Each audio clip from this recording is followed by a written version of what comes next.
Oração, meditação da palavra de Deus, Salmo 9. Hoje, bom dia a todos, vamos estar meditando aí um pouco o Salmo número 9.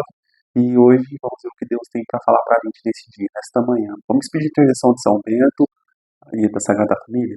A cruz sagrada seja a minha luz, não seja o dragão meu guia. Retira-te, Satanás, nunca me aconselhes coisas vãs. É mal que tu me ofereces, bebe tu mesmo os teus venenos. Jesus, Maria e José, minha família, vossa é.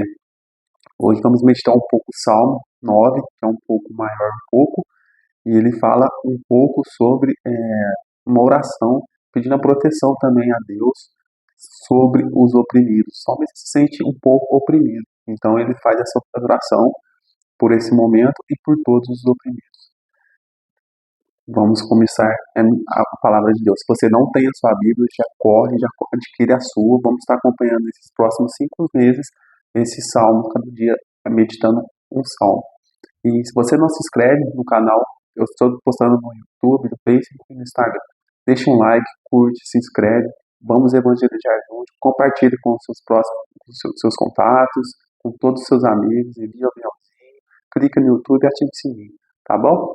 Assim nos diz o Salmo número 9. É importante você também ter a sua Bíblia em casa e estar acompanhando junto a leitura, né? Para a gente compreender e meditar este dia.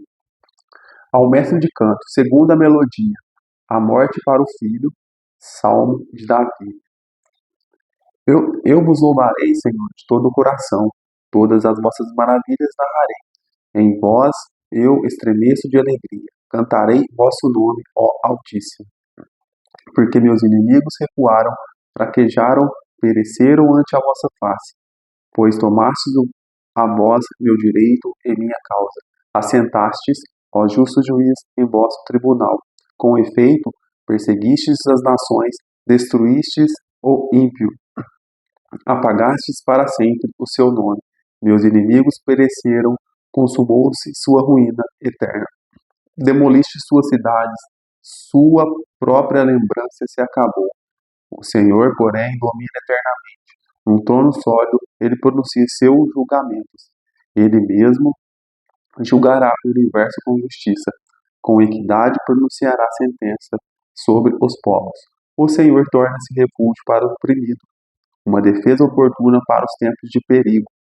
Aqueles que conheceram o vosso nome confiarão em vós, porque, Senhor, jamais abandonais quem vos procura. Salmodiai ao Senhor que habita em Sião, proclamai seus altos feitos entre os povos, porque, vingador do sangue derramado, ele se lembra deles, e não esqueceu o clamor dos infelizes. Tende piedade de mim, Senhor, vede a miséria a que me reduziram os inimigos. Arrancai-me das portas da morte, para que nas portas da filha de Sião eu publique vossos louvores, e me regozije de vosso auxílio. Caíram as nações do poço que cavaram, prenderam seus pés na armadilha que armaram. O Senhor se manifestou e fez justiça, capturando o ímpio em suas próprias redes. Que os pecadores caiam na região dos mortos, todos esses povos que olvidaram a Deus. O pobre, porém, não ficará no eterno esquecimento, nem a esperança dos aflitos será frustrada para sempre. Levantai-vos, Senhor, não seja o homem que tenha a última palavra, que diante de vós sejam julgadas as nações. Enchei-as de pavor, Senhor, para que saibam que não passam de simples homens. O Salmo 9, dando continuidade, nos fala: Senhor, por que ficais tão longe? Por que vos ocultais nas horas de angústia, enquanto o ímpio se enche de orgulho, é vexado ou infeliz? Com as tribulações que aquele tramou, o pecador se gloria até de sua cupidez. O cobiçoso blasfema e despreza a Deus. Em sua arrogância, o ímpio diz: não há castigo, Deus não existe. É tudo e só o que ele pensa. Em todos os tempos, próspero é o curso de sua vida. Vossos juízes estão acima de seu alcance. Quanto a seus adversários, os despreza a todos. Diz no coração: nada me abalará, jamais terei má sorte. De maledicência, astúcia e dolo sua boca está cheia. Em sua língua só existem palavras injuriosas e ofensivas. põe-se de emboscada na vizinhança dos povoados, mata o inocente em lugares ocultos, seus olhos vigiam o infeliz. Como o leão no covil, espreita no escuro, armas ciladas para surpreender o infeliz, colhe-o na sua rede e o arrebata. Curva-se, agacha-se no chão e os infortunados caem em suas garras. Depois diz em seu coração: Deus depressa se esquecerá. Ele voltará a cabeça, nunca vê nada. Levantai-vos, Senhor, estendei a mão e não vos esqueçais dos pobres. Por que razão o ímpio despreza Deus e diz em seu coração: não haverá castigo? Entretanto, vós vedes tudo, observai os que penam e sofrem, a fim de tomar causa deles em vossas mãos. É a vós que se abandona o infortunado. Sois vós o amparo do órfão. Esmagai, pois, o braço do pecador perverso. Persegue sua malícia, para que não subsista. O Senhor é Rei eterno. As nações pagãs desaparecerão de seu domínio.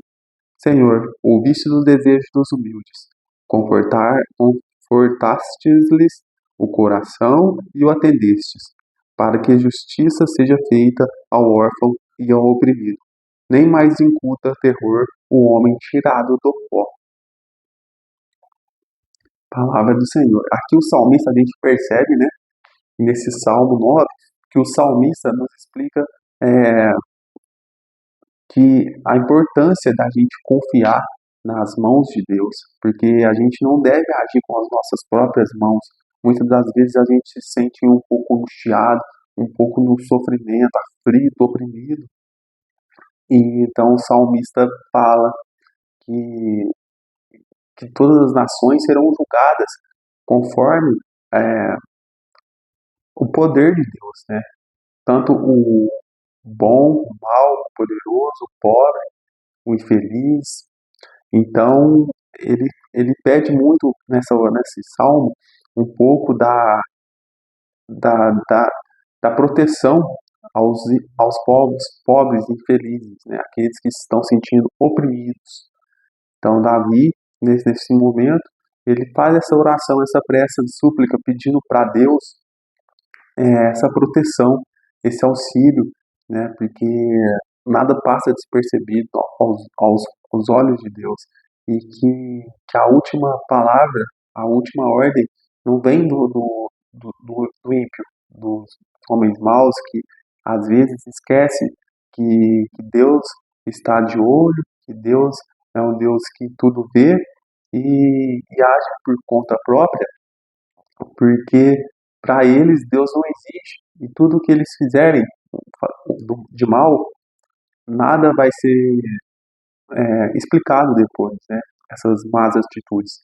Então, ele informa que ele pede essa oração, essa súplica, pedindo que todos os planos dos maus, dos ímpios, daqueles que não crê que Deus tudo vê e tudo conhece, os corações, ele pede simplesmente para que os planos deles não dê certo e que Deus esteja sempre atento com os olhares para aqueles mais necessitados, aqueles que estão passando por momentos de sofrimento, de angústia. Isso também vale para nós, né? Porque quando a gente está nesses momentos de dificuldade, alguma coisa na nossa vida que não acontece conforme a gente quer, a gente planeja, às vezes a gente estuda, a gente corre atrás para poder um dia conseguir realizar um sonho, um projeto, né, ou ter um trabalho que a gente tem vontade, conhecer um lugar que a gente sempre se esforçou para um dia conseguir, e isso não acontece conforme a gente quer, não acontece da nossa maneira, mas a gente tem que suplicar para Deus, né? Porque Deus está vendo os nossos esforços, as nossas súplicas, as nossas orações diárias, que a gente não desiste, né? De suplicar, porque as coisas não acontecem sempre no nosso tempo, mas no tempo de Deus. Então, por isso que o salmista nos ensina que é sempre bom a gente estar em oração, em súplica, né, principalmente nos momentos de sofrimento, né, nos momentos de aflição, onde que a gente se sente sem forças para continuar tudo aquilo que a gente tem intenção, boa intenção. E ao mesmo tempo, ele pede também para que os planos e os projetos de todos aqueles que não têm Deus como o seu Senhor, é, que todos os seus planos e projetos nada prospere. É mais uma oração de meditação com o pedido, né, de, de súplica para Deus que está lá no seu monte alto, para que ele esteja sempre atento com os pobres, com aqueles que estão na miséria, em sofrimento, em angústia, a própria alma. E seria esse salmo, essa meditação de hoje, desse salmo, que é um salmo um pouco maior, mas um salmo muito interessante de se ver. É um salmo de oração em proteção dos oprimidos. Ficamos por aqui nesse dia. Tenham um ótimo dia, uma ótima quarta-feira e não esquecem de curtir, dar o like e compartilhar. Tchau.